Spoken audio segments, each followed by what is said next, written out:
y a eu l'année dernière 6 femmes qui ont été assassinées. La nécessité pour que le gouvernement, qui a pris l'engagement ici même à La Réunion de mettre en route un texte, une loi, un dispositif cadre contre les violences faites aux femmes, au même titre que l'Espagne l'a fait.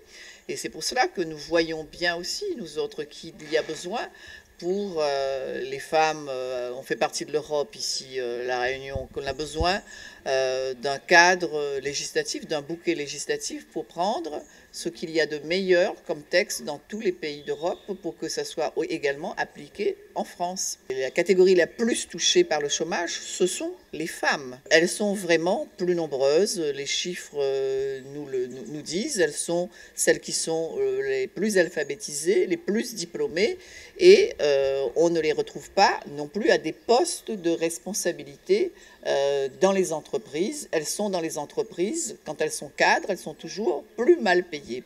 Et donc, il y a beaucoup de dispositions qui ont été prises sur le plan international par l'Organisation des Nations Unies.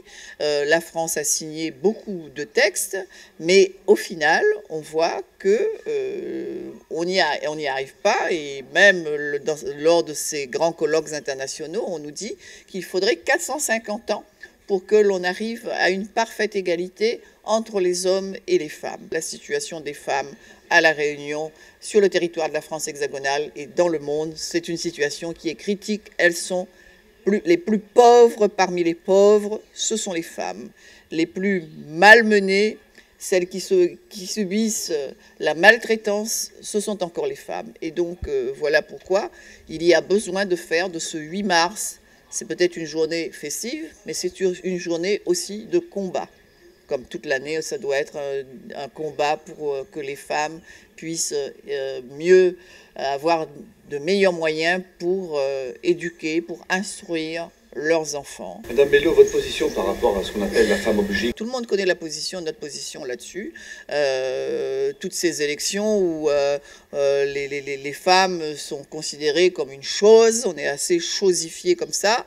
Et donc ça ne peut pas avoir notre aval. Comment leur parlez-vous à ces femmes? Non, je ne les rencontre pas spécialement, hein, mais chacun a sa liberté de concevoir comment moi je suis aussi pour que chacun, en démocratie, chacun il fait comme il comprend, mais moi j'aimerais mieux que l'on comprenne à ne pas faire ça. Il faut que le gouvernement, la loi cadre c'est une chose, mais il faut vraiment que l'on mette des moyens, notamment des moyens pour la justice, des moyens de formation pour les magistrats, des moyens de donner par exemple un juge spécialement chargé de juger des violences faites aux femmes, parce qu'il n'est pas normal dans un pays comme la France, où tous les 2 jours et demi, il y a quelqu'un qui se fait tuer, et ce quelqu'un, c'est une femme. Ce sont aussi des moyens pour la réhabilitation de ces personnes, parce que la récidive est importante, et donc c'est le suivi de ces personnes qui sont violentes dans les prisons. Cela veut dire aussi qu'il y ait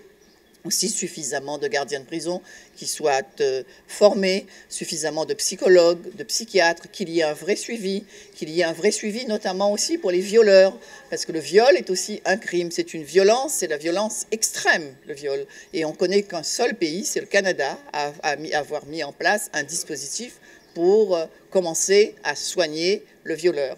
Est-ce que vous pensez que la situation de crise sociale actuelle affecte autant les hommes que les femmes? Elle affecte plus les femmes. Les femmes sont plus touchées par cette situation que nous connaissons aujourd'hui. Je vais donner un exemple, les retraites.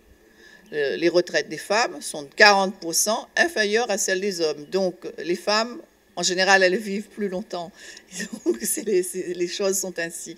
Et donc, elles ont des retraites qui sont très faibles. Si c'est une femme d'agriculteur, sa retraite est encore plus faible. Et on dit aux femmes aujourd'hui qu'il faut travailler jusqu'à 67 ans pour avoir sa retraite. Et pour toucher une retraite pleine, parce qu'en général, elles travaillent 4 mois par année, en général, ce sont des sources. Il faudrait qu'elle travaille 100 ans à temps plein pour avoir une retraite pleine. Notre société d'hommes et de femmes, elle connaît, notre situation est une situation d'une grande cruauté sur le territoire de la Réunion. La société réunionnaise est qualifiée de machiste. Pour les Réunionnais, ne sont pas plus violents, ne sont pas plus machos qu'ailleurs. Les violences qui sont faites aux femmes, c'est une violence qui est universel. Le machisme est universel. Il n'est pas réunionnais. Est-ce que les choses évoluent quand même dans le bon sens? Ça marque le pas. Je trouve que l'évolution est trop lente à mon goût, trop lente au goût des femmes, vraiment trop lente.